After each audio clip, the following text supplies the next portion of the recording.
नमस्कार, अनादि टीवी में आपका बहुत स्वागत है और मैं हूं आपके साथ अनुपमा खोपरे। बुलेटिन की शुरुआत करते हैं। निरंजनी अखाड़े के आचार्य महामंडलेश्वर स्वामी कैलाशानंद गिरी के खिलाफ साधु संतों ने मोर्चा खोल दिया है और निरंजनी अखाड़े से स्वामी कैलाशानंद गिरी को आचार्य महामंडलेश्वर के पद से बर्खास्त करने की मांग की है। हिंदू रक्षा सेना के प्रमुख और महामंडलेश्वर स्वामी प्रबोधानंद गिरी का कहना है कि निरंजनी अखाड़े के आचार्य महामंडलेश्वर कैलाशानंद गिरी पर 1997 में अपहरण का केस दर्ज हुआ था, जिसके कारण सभी संत समाज पर उंगली उठ रही है। ऐसे में कैलाशानंद गिरी को आचार्य महामंडलेश्वर पद से बर्खास्त करना चाहिए। साथ ही प्रबोधानंद गिरी ने पुलिस प्रशासन से भी इस मामले में जांच कर कार्रवाई की मांग की है। वहीं निरंजनी अखाड़े के आचार्य महामंडलेश्वर कैलाशानंद गिरी ने खुद पर लगे आरोपों को साजिश बताया है। आपको बता दें कि 1997 में स्वामी कैलाशानंद गिरी पर संजय नाम के व्यक्ति का अपहरण का आरोप लगा था। इस मामले में कोर्ट ने कैलाशानंद गिरी के खिलाफ कुर्की वारंट जारी कर दिया था और अयोध्या स्थित उनके मकान की 10 जून 1997 को कुर्की की गई थी। 1997 में उनके खिलाफ FIR है अपहरण की, और ऐसी स्थिति में सारे साधुओं पे उंगली उठ रही है, तो ये बड़ी चिंताजनक है।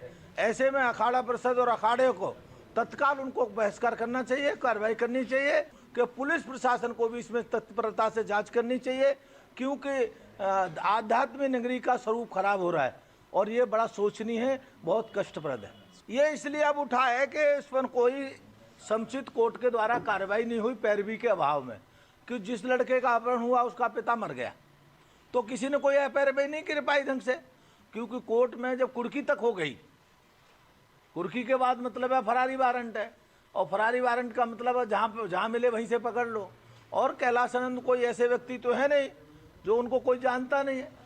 अखाड़े ऐसे ऐसे व्यक्ति को नामित कर देते हैं जिनका मतलब इतिहास भूगोल कुछ नहीं रहता है, जिनकी जांच नहीं कर रही, उनकी इंक्वायरी करना चाहिए। पहले हम साधुओं में 12 साल तक सिर्फ झाड़ू बर्तन और चौका लगवाया जाता था, तब उसे साधु और दीक्षा दी जाती थी। आज आए और साधु की दीक्षा दे दी है। तो ऐसी स्थिति में जब तक इनका आपराधिक इतिहास नहीं होगा तब तक आप कैसे कर सकोगे। अगर हर महात्मा का अपना एड्रेस वेरिफिकेशन होता है, उनका सत्यापन हो जाता है, उसमें दिक्कत क्या है। कोर्ट और जांच का विषय है, कोर्ट और परंपरा का विषय है, कोर्ट और पुलिस का विषय है।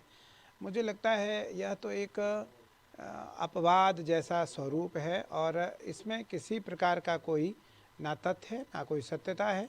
ये तो एक आए दिन बड़े प्रभावित लोगों को, प्रतिष्ठित लोगों को अप्रतिष्ठित करने का स्वभाव और षड्यंत्र रचने की परंपरा देश में है, और वो कुछ लोग रचते रहते हैं।